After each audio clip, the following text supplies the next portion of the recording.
All right, welcome back everybody. We are at Module 4. We have made it to Module 4. We're getting into the good stuff now.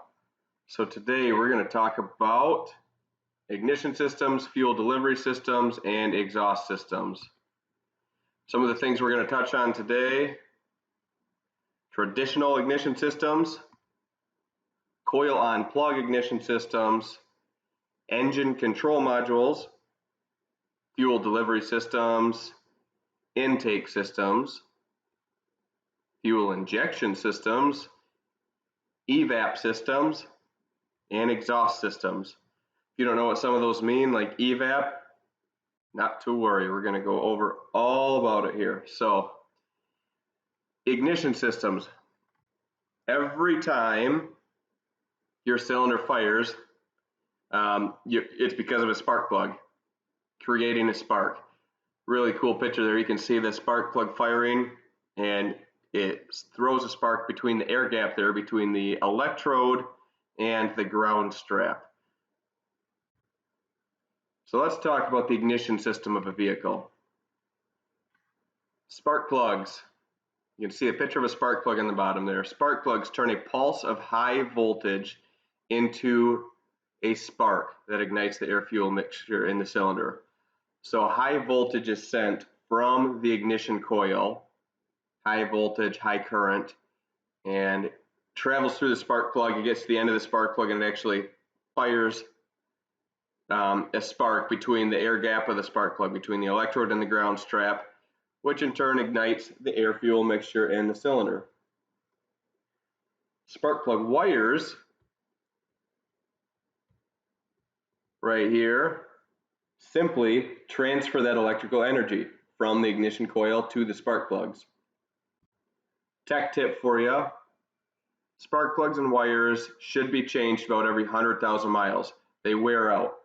When spark plugs wear out, we see the electrode and ground strap start to wear down, and I think I got some pictures of that in one of these slides for you. So you can see that they just start to wear down. Spark plug wires, same thing. They wear out over time, and they actually start to allow spark or voltage to leak through the spark plug, and we always replace those together.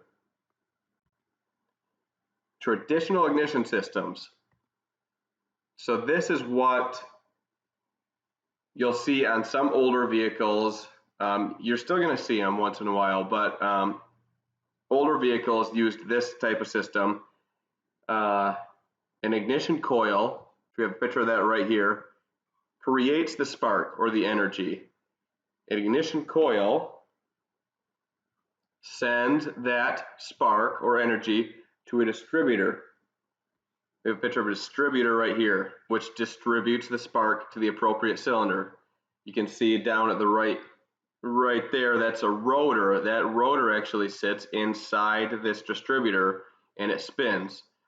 So if you would imagine, we could have a spark plug wire coming from here to right here. Our spark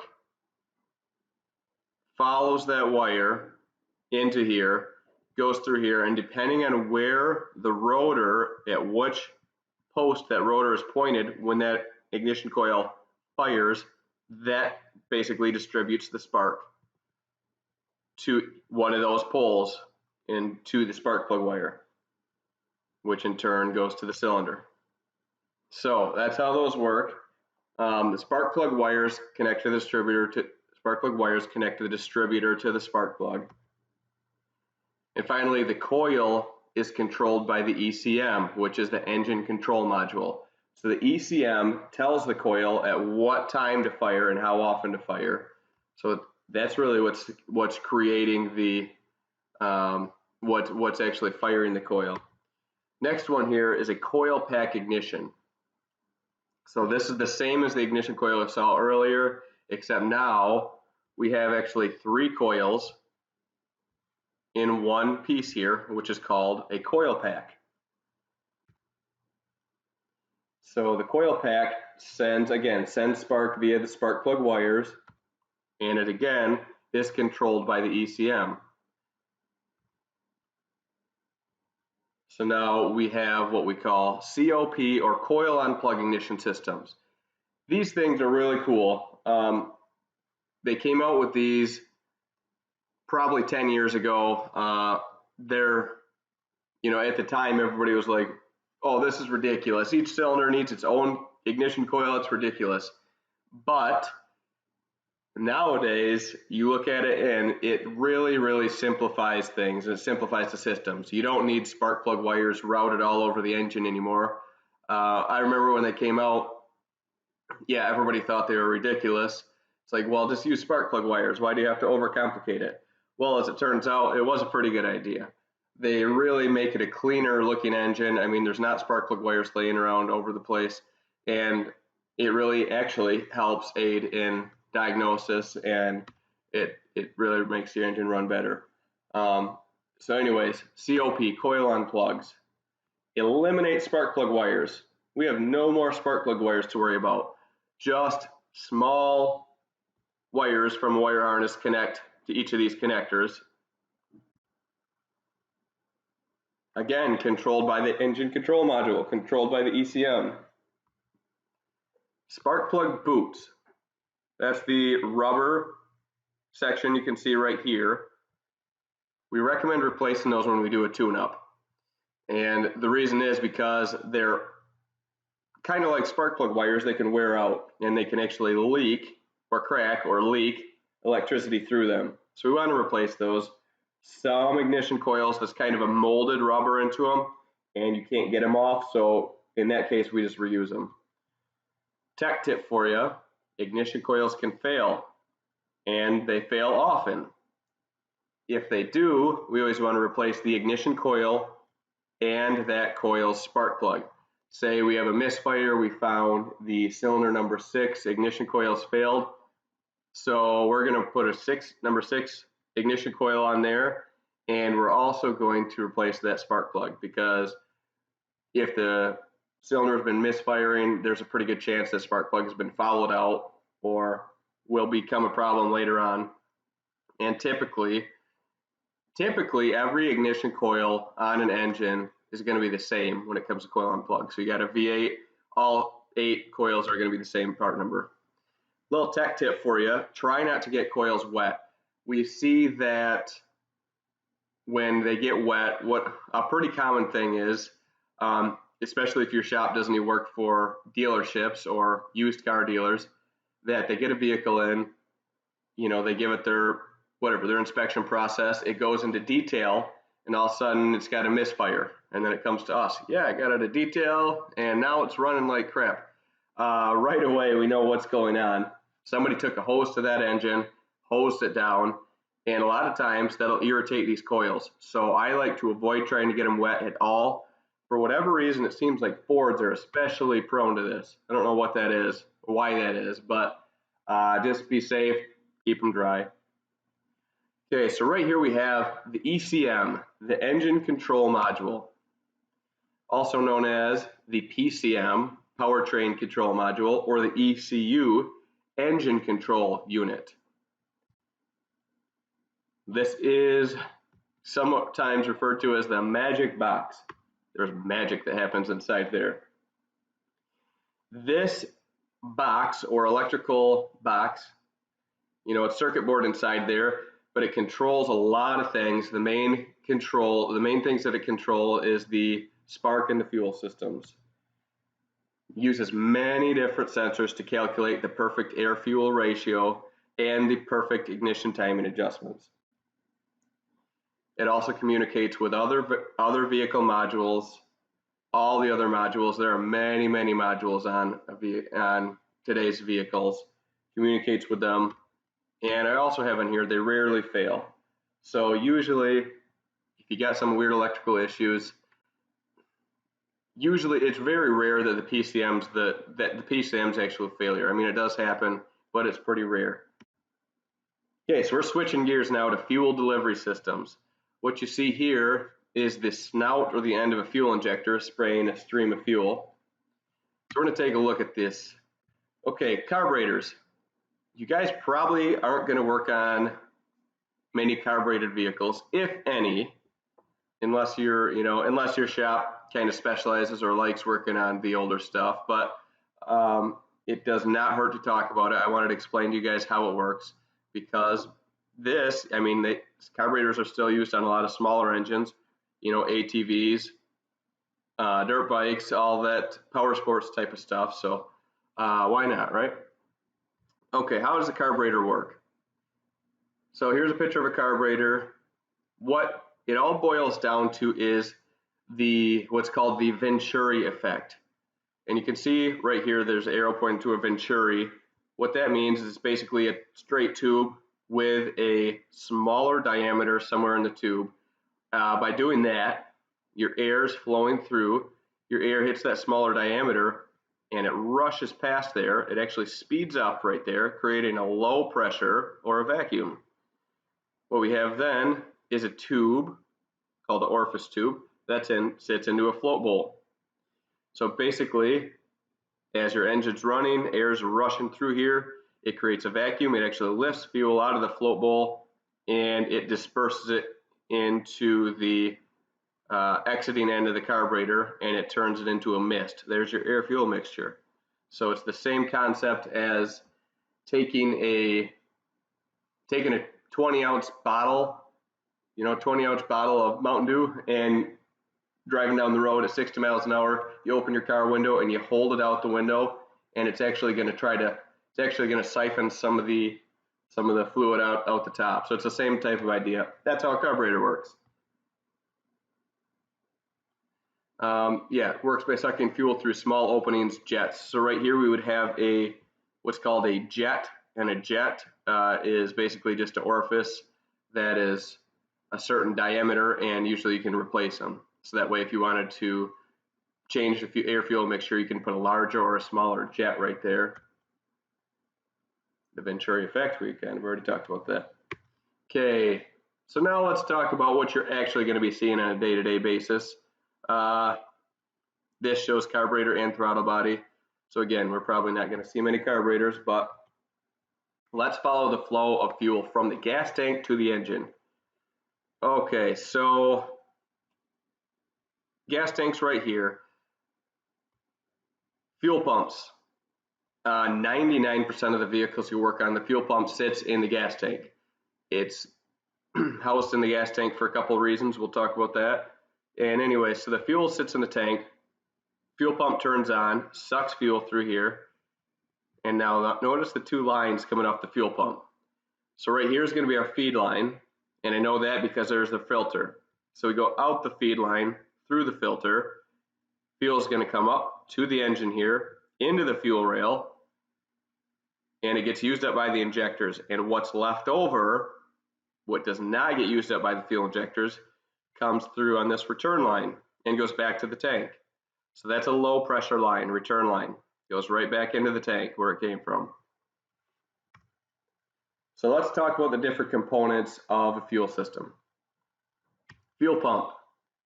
We just talked about this, located in the fuel tank along with the fuel level sensor. You can see here, this is called a fuel pump module. The fuel pump is down in here, you can't really see it. And here's our fuel level sensor. And then finally, your inlet and outlet connections. On some older vehicles, or some vehicles I think still use this, they actually have a replaceable just the pump. But most of today's vehicles, you got to replace this whole module, the fuel pump module. So why is the fuel pump located in the gas tank? To keep it cool, primarily.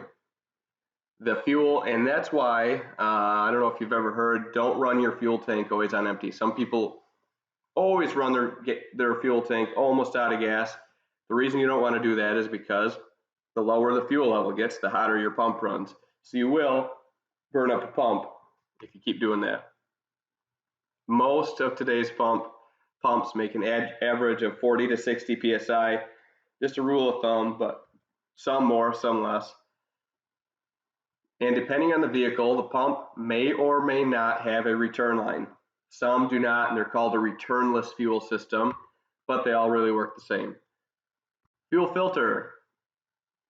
Filters particulates out of the fuel using a paper element. If you cut this open, you'd see that there's a paper element inside. It just filters the fuel or the gasoline.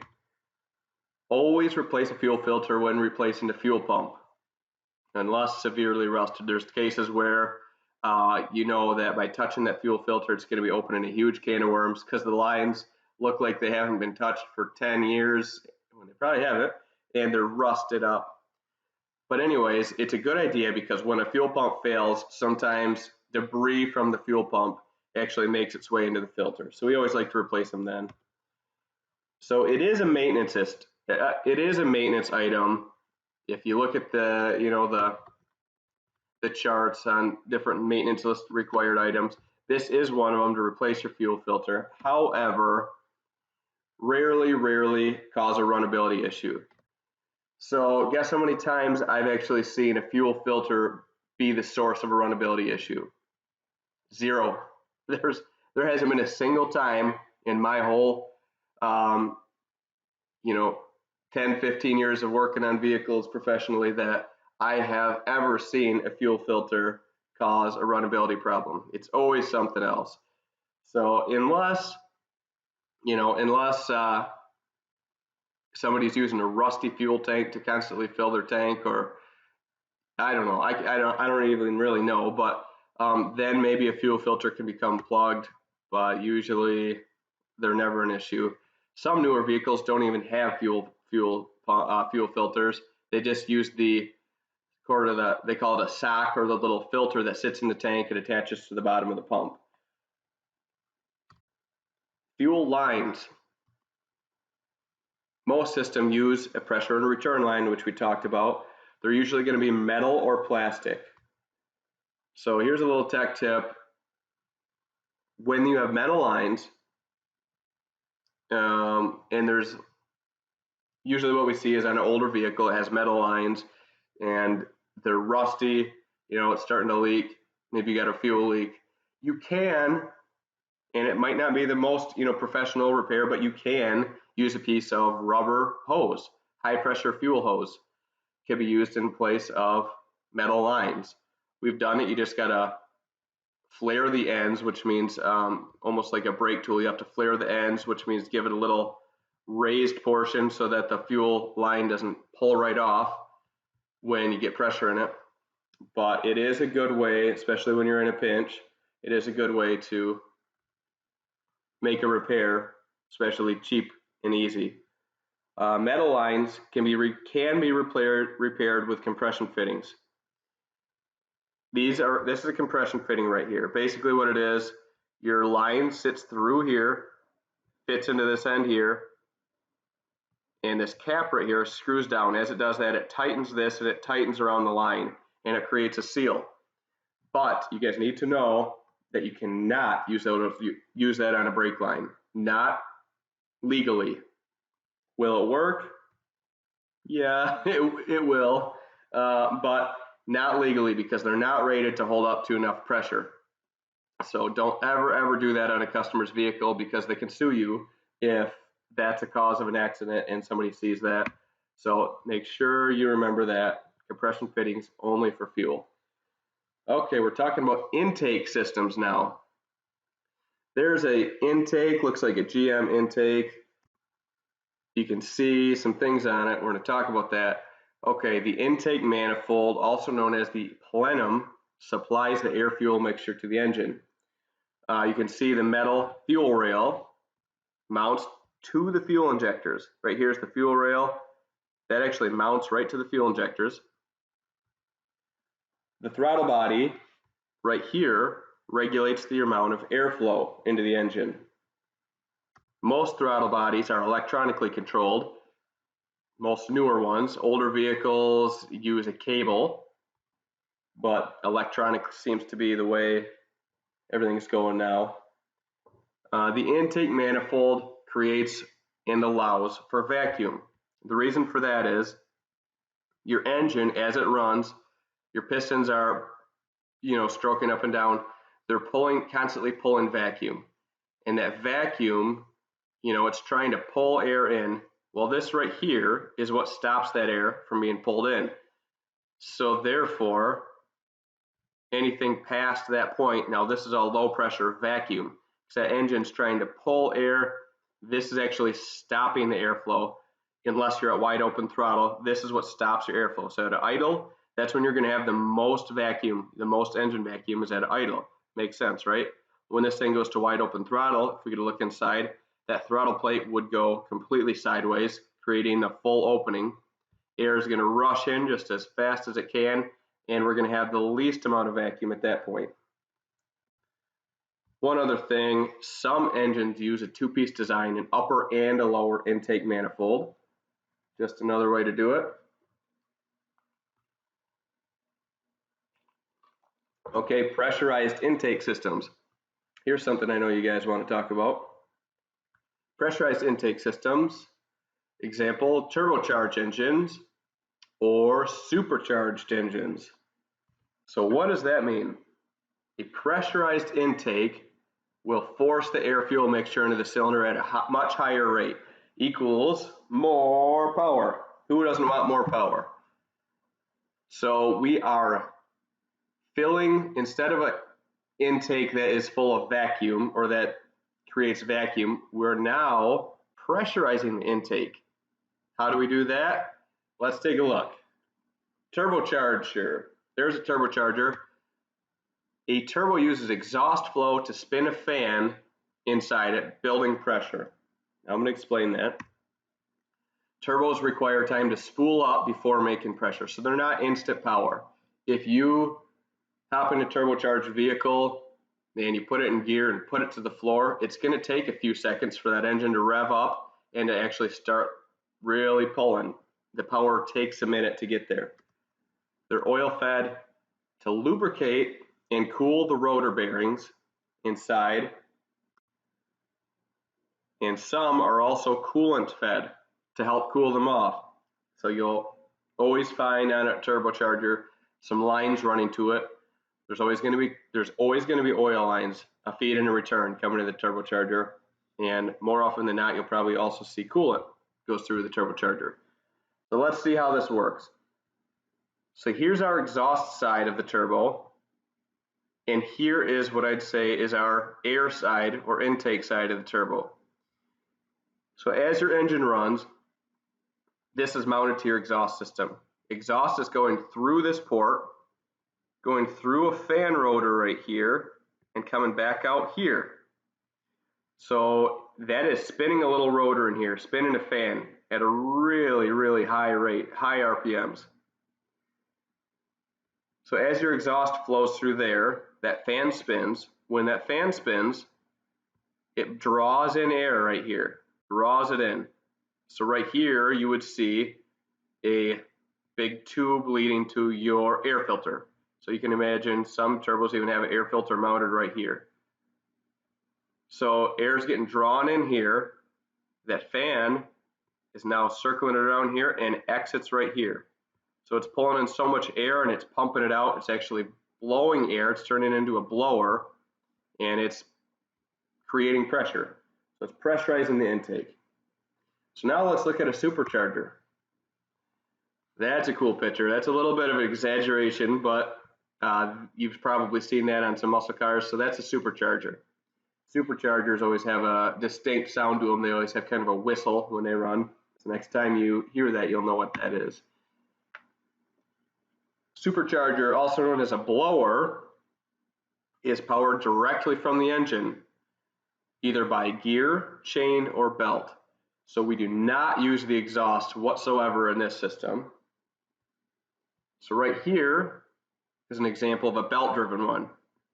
The belt running off, it's going to ultimately get turned by the crankshaft. So it's belt-driven. That's going to spin two giant gears in here, which again draw in air and pump air out, creating pressure. Superchargers are more of an instant power than a turbo. There's no turbo lag. Turbo lag is what we talked about, where it takes a minute for the turbo to spool up and make power, whereas a supercharger, it's instant. It's creating pressure. You put the pedal to the floor. As soon as the engine starts spinning, that thing's making pressure. So there's some cool stuff for you. Now let's talk about fuel injectors. Fuel injectors attached to the fuel rail. They spray fuel into the intake manifold, real fine mist of fuel. And now a fuel injector works by pulsing, rapidly pulsing. So it's not like the injector is either open or it's closed. It works by pulsing. It's a pulse width, they call it a PWM, pulse width modulated system. And so that thing just as fast as you can imagine, opening and closing, and it's pulsing. And they regulate the intervals of the pulses and the duration of the pulses based on engine RPM to give you more or less fuel. Controlled by the engine control module. Good habit to get into is always replace the O-rings right there and right there when removing injectors. For whatever reason, if you have the injector out, it's usually a good idea to replace those O-rings so we don't have any fuel leaks. All right, injectors can fail, however, they do not fail very often. When they do fail, usually they create or cause a dead hole. What we mean by a dead hole is a cylinder that's not firing at all. A misfire, we would consider a misfire a cylinder that is firing sporadically or intermittently. A dead hole means it's just like you might as well pull the spark plug wire or pull the coil right off it because that cylinder is not firing at all. It's a dead miss. Tech tip, if you're suspecting a faulty injector, use a stethoscope to compare it to others. So the stethoscope is like that doctor stool. You put it to your, you put the upper piece around your ears, and the lower piece is like it has a little tube running to it with a metal wand. You can actually put your stethoscope, touch it to the injector, and listen. Start with a good working one. It sounds like a really tiny, the world's tiniest hammer pounding in a piece of metal. Tink, tink, tink, tink. And if you listen to a good injector versus a bad injector, you can hear the difference. A good injector sounds like that tink, tink, tink sound. A bad injector, you really won't hear anything. You almost hear maybe like a thud, which is just kind of other noises you're hearing in the engine. So just kind of a cool way to do it. If you're suspecting a fuel injector not firing and you have voltage to the wire, stethoscope's a good way to identify that. So let's look at TBI, throttle body injection. This is a system used on early model fuel injection. So looks almost like a carburetor. So I would say fuel injection started in the 80s. I want to say right around 86, 87 is when fuel injection started. Started off like this with a throttle body. So yeah, it looks so much like a carburetor, but how that works is you got fuel coming in to the top, goes into these big solenoids right here, it goes through here, and the fuel sprays out right here, right on top of the throttle plate. So if you see that, you know how that works. Now let's take a look at a real late model type of fuel injection. So this model hasn't been out that long, this type of system. Direct injection. Used on some late model vehicles, not all. This system injects fuel directly into the cylinder instead of first going through the intake manifold.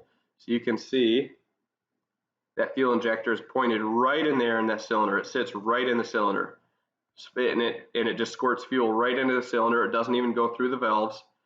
But that has led to some problems actually since the system's come out. This can cause the intake valves to soot up.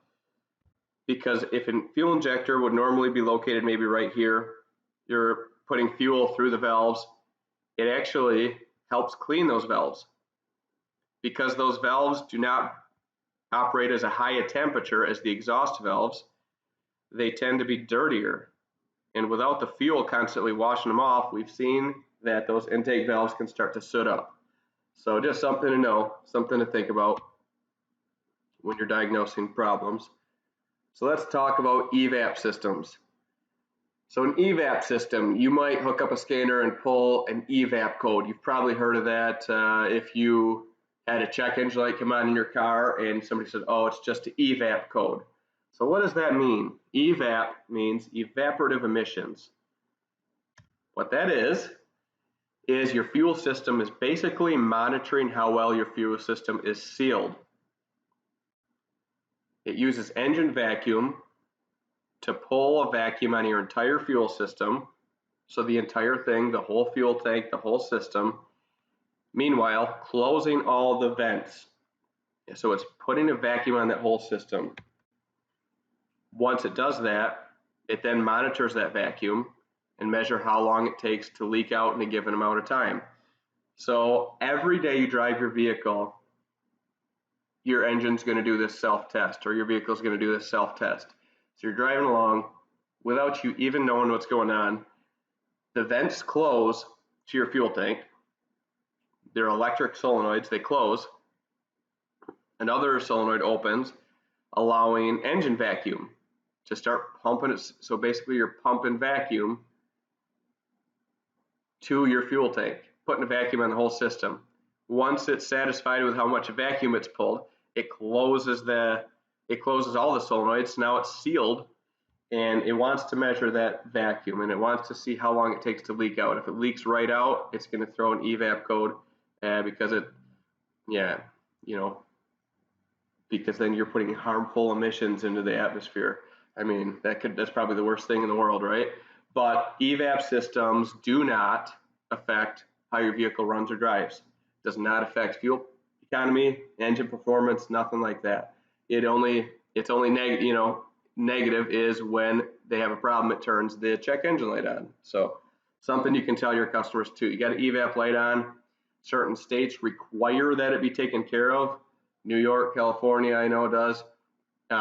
Most states, they don't require it. So it's totally up to their customer whether they want to fix it or not, really. So let's take a look at an evap system, because you will have to fix these, guarantee it. So we'll follow the process of how it works here. This is obviously your fuel tank. This over here is a vapor canister. So to vent the system, they first want it to go through this vapor canister, also known as a charcoal canister, to help, I guess, clean the vapors coming out of there. And vent solenoids, this electronically controlled solenoid that turns on and off to let the system vent. Now, why do you need to vent the system? Well, when your engine's running, obviously it's pulling fuel away.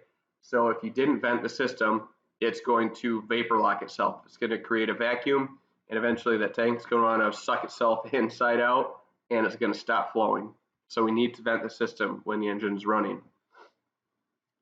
So let's see how this evap system works. This is just showing you the ECM, I guess, but it starts with this purge solenoid. The purge solenoid is the source of the engine vacuum. So you can see here, pretend we have a hose right here connected to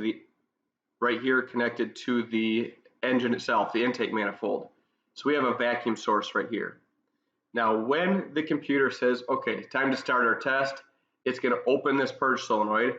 So now the engine vacuum starts sucking on the system. So we're pulling vacuum right here. We're pulling vacuum all the way through the system.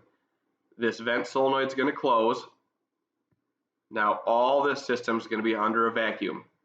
It then closes this purge solenoid, and it monitors that vacuum. There's a pressure sensor right here, so that measures the whole time this test is going, that measures the pressure. Once all the solenoids are closed, it measures that pressure, and it wants to watch it to see if it leaks out. Say it holds vacuum for 4 minutes, and there's minute amounts of leaks or no leaks at all, then it turns this test off, and you passed the test.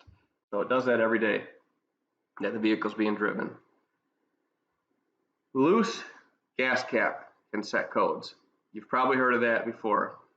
Somebody leaves their gas cap off or leaves it loose, turns a check engine light on. That's why, because now you got a big leak right there, big vacuum leak. So how do we test the system? When you get a vehicle in that's got a check engine light on for an evap leak, how do you test? How do you know? The best way to do it is with a smoke test. So that's going to be a smoke machine, which is basically, it creates a non-flammable smoke, and we pump it into the system. Usually, I like to put it in right here. Pump the system full of this non-flammable smoke. You turn the vent solenoid off either manually by jumping it 12 volts in the ground, jumping it, or by using your scanner. You close the system, you fill it up full of a non-flammable smoke, and you look for leaks. Sometimes you find a plastic line that's cracked, leaking. Sometimes you find a solenoid that's bad, so it's closed, but yet we have smoke coming through there. Sometimes you find a issue here in the filler neck. So whatever the case, sometimes the fuel caps themselves can go bad. So whatever the case, you look for a leak and you seal the system. Takes care of that. Again, evap systems do not affect performance whatsoever. They don't affect runnability, drivability, or fuel mileage. Just turns the light on. Exhaust systems. Now let me back up a second. Evap systems, it's totally up to your customer whether or not they want to fix the system, unless you live in a state that requires it, like California or New York. If you live in those states, doesn't matter what your customer says, you have to fix it before that vehicle passes inspection. In other states, it's up to your customer whether they want to deal with the light on or not. Okay, exhaust systems. So let's check this out. A typical exhaust system. Exhaust is cleaned and quieted before exiting the engine. So let's follow the system here. The exhaust system of an automobile consists of an exhaust manifold, catalytic converter, and a muffler connected with a tailpipe. So here's our engine manifold right here. Exhaust comes out of that, goes through a catalytic converter to get cleaned. Again, environmental emissions working for us here. So to get cleaned, which means burning off all the unused fuel. All the unburnt fuel gets burned off in this right here, the catalytic converter. Goes into the resignator, goes through the muffler, out the tailpipe. Okay, so let's talk about the different components real quick. Exhaust manifold bolts right to the engine. Cast iron usually. Sometimes they crack, so we always got to look for cracks if we hear an exhaust leak. Some manifolds, like this one right here, have the catalytic converter engineered right into the manifold.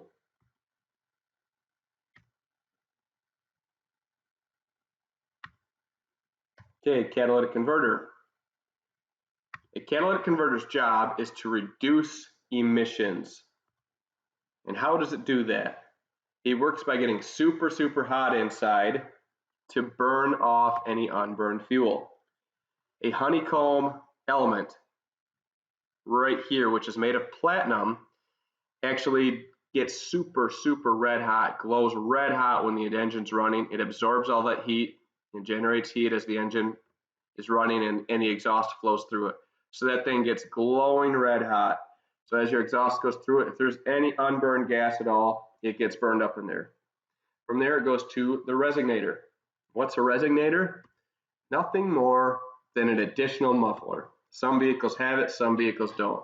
It quiets the exhaust, and it cuts down a little bit on vibration as well.